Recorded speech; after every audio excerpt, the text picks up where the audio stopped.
Talk 640 WFNC. I tell you, that's the eighth wonder, Stevie of Wonder, doing his thing. But that's not who's on screen right now. Who's on screen? Ron McLean with an MAC. Let me put your mic on here. How are you this morning, sir? Doing fine, sir. Doing fine.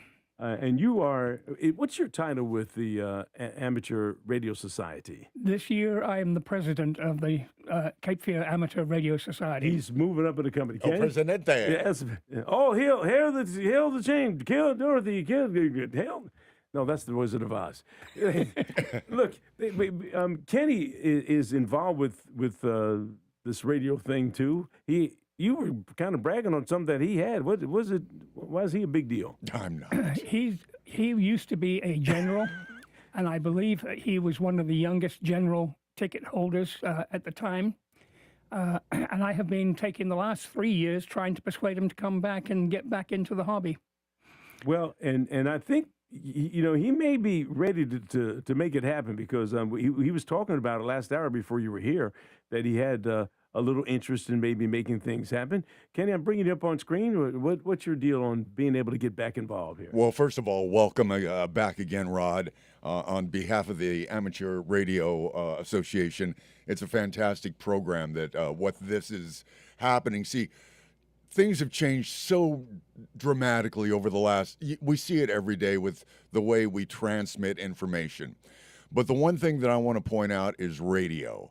Radio goes through the air, and there's a big difference when things happen. If things go bad, amateur radio has always been there to service the public. I remember, Rod, and I'll let you explain this a little bit more, but in emergencies, I was with my uncle the first time I became interested in amateur radio. He was the net I believe, what is it, the net coordinator, Rod? Is net that it? Control. Net control. He was net control one time when West Virginia, I was visiting on vacation, summer vacation I spent with him in West Virginia, and the floods hit, huge floods. I mean, people were just, and there was no way that you could get, there was no internet back then, but that's why it struck me so hard, because he was taking, what is it, phone patches, loved ones who were so worried about how their relatives and other loved ones that they couldn't reach.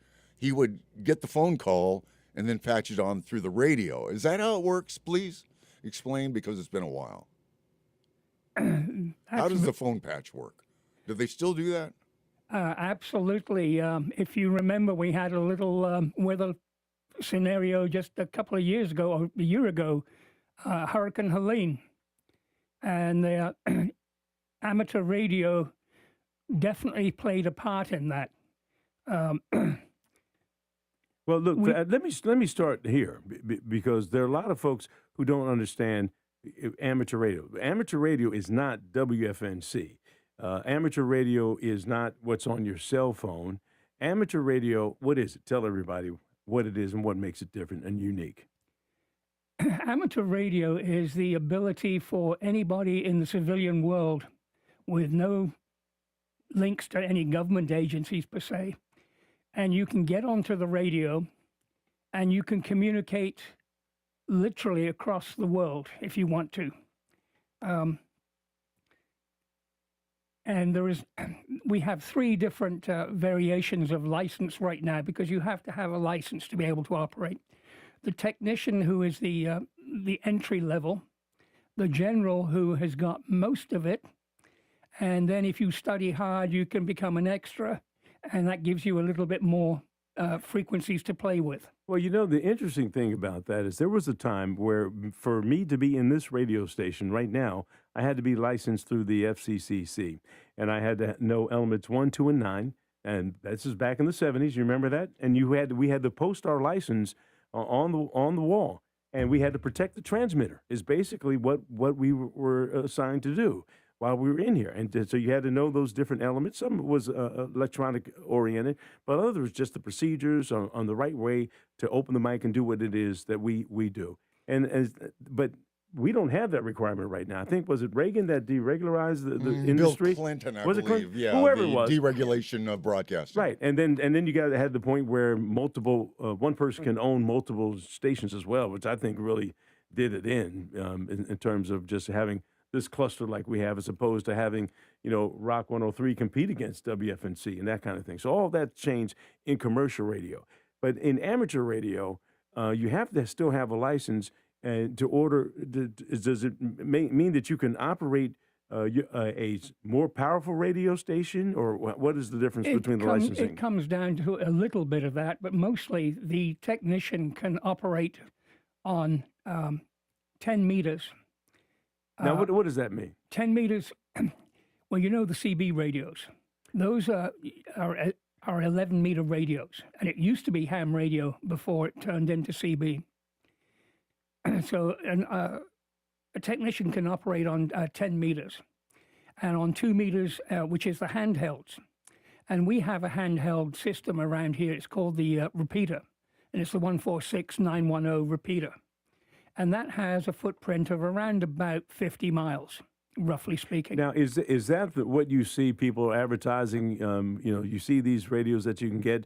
You don't have to worry about the internet. You don't have to worry about towers. Are you able to transmit from one unit to another without going through towers, or how does that work? Any relay? No, it goes through a tower. It's our repeater tower. We have one up on the top of Haymont, on the Children's Support Center in actuality. And you will notice that these towers are normally located on terrain that's high. Yeah. Height is might. Right.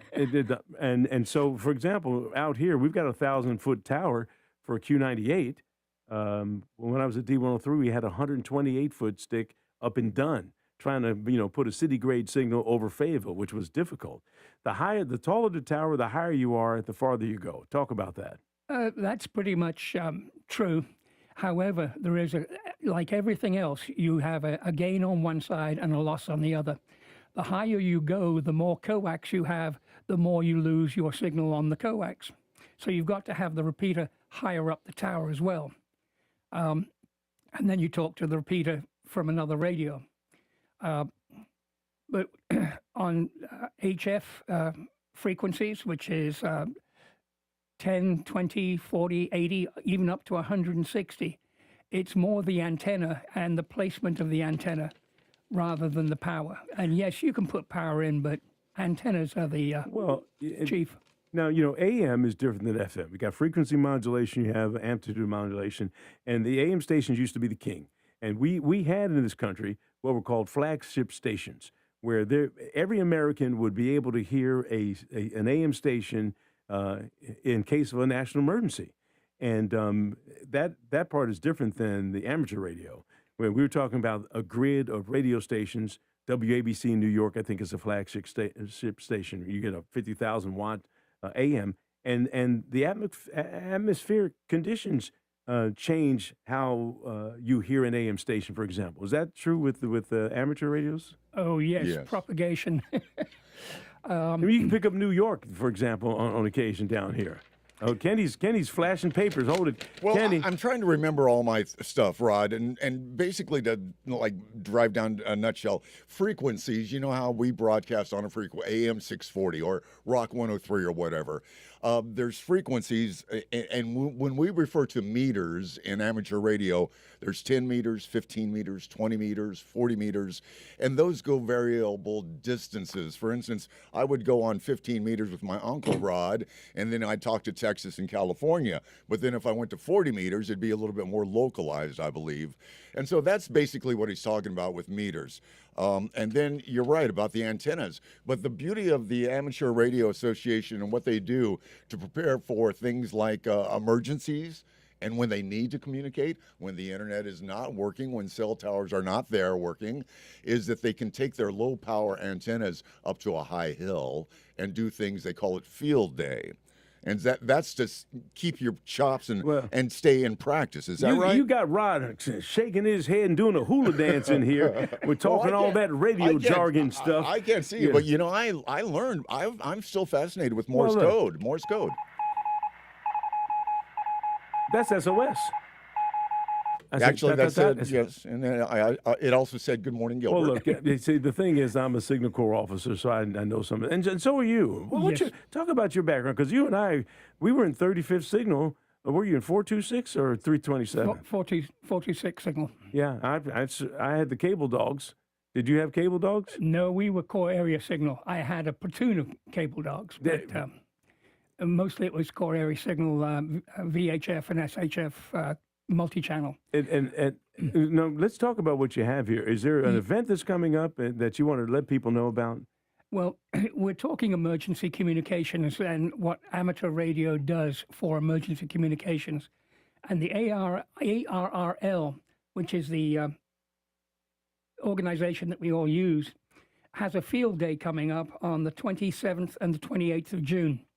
And we will be operating as the club in that field day.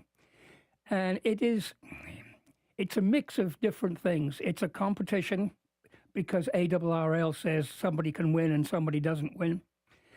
It's to put ourselves out for the public because we're in a public location and they can come and see us. And it's for fun because we like to see how many other people we can communicate with throughout the world. And we'll be doing that at the Special Forces compound, the first of the 18th Special Forces compound at 2909 Zinnia Court, which is just off Wilmington Highway, Old Wilmington Highway. And there will be a big sign up there saying ARRL Field Day or CFARS Field Day. And we would love to have people come down and see what we do. We will have around about 5 different stations operating. CW, which is Morse code. Kenny just demonstrated that. We will have the SSB, which is single sideband, which is voice radio. We'll have digital radio, and we'll probably have a couple of different types of digital radio going on. One being a weak signal that can go through loud noise in the atmosphere, and the other regular one, which we recognize as RTTY, teletype, and where you type on a keyboard and it comes up on somebody else's screen that they can read it. If you're just joining us right now, Rod McLean is the president of the Cape Fear Amateur Radio Society, Incorporated. And, you know, there are people who say to you, come on, hey, we don't need any of that. I got one of these and I'm okay. But that's not the case. What you're talking about is something totally different, because if the internet goes out, or if you don't have capabilities to transmit through whatever Verizon or whatever it might be, the amateur radios don't depend on any of that. It's like, serious. He said, forget that. See, there we go. Well, for example, in the case of Hurricane Helene, somebody said at one time that the Viper system failed in that area, and that's why communications dropped. That's not exactly true. What happened is that the Viper system got so overloaded it couldn't work correctly and properly, and it became deteriorated. It didn't stop working, but it just got to the point where it wasn't doing what it should be doing. Amateur radio was able to step in and then start to bringing in communications to the people who were trying to let family know that they were okay. And even today, Vicky, A3VI, I think a call sign is, still hosts the Hurricane Helene rescue net on 80 meters, which is an interesting thing to see happen. Well, we're running out of time here, and you got enough time for us probably to bring you back before the actual event again, if you have time to, if you would like to do that. I would love to. And we'll talk a little bit more, and we'll let Kenny get excited again. Oh, Jeez. no, really, between now and then, I'm going to get up with Rod, and we'll see if we can't further this. Rod, I still want to know if I have my chops as we wrap it up, and I'll get back to you, but I got to show off. Rod, do you still know the CW? Do you have Morse code? No, sir. That's one of the things I have not yet learned to CW. I see. Okay, fine. Well, I'll skip it. All right, And, but and look, good for you. Are there call signs or something like me? Well, I'll just say Rod. Goodbye, Rod. Okay. He's giving you the boot in Morse code. That has to be a first on Good Morning Fayetteville. Rod, thank you, sir. We'll have you back, and we'll talk a little bit more about this. Very interesting conversation. Of course, Signal, we got 2 Signal officers here. He outranked me, by the way. Hey, as soon as I walked in, I was supposed to salute him. News Talk 640, you're WFNC. Hey, we got Fayetteville's most dependable forecast for CBS 17 meteorologist Rachel Dunson. Any lingering shower will come to an end by late morning. We will then be mostly cloudy with a high of 83, with more rain arriving by late afternoon. Off and on rain will continue through the night with a low of 67. Saturday will be mainly cloudy with more scattered rain and storms and a high of 84. And Sunday will have off and on rain with a high of 86. Expect the off and on rain to continue into Memorial Day as well as into next week. That is your Fayetteville forecast. I'm CBS 17 meteorologist Rachel Dunzing. Rachel, you've done a great job. Enjoy the holiday weekend. 68 degrees right now in Fayetteville, Hope Mills, and also Fort Bragg. You're listening to News Talk 640. We're WFNC. This report is sponsored by Noble.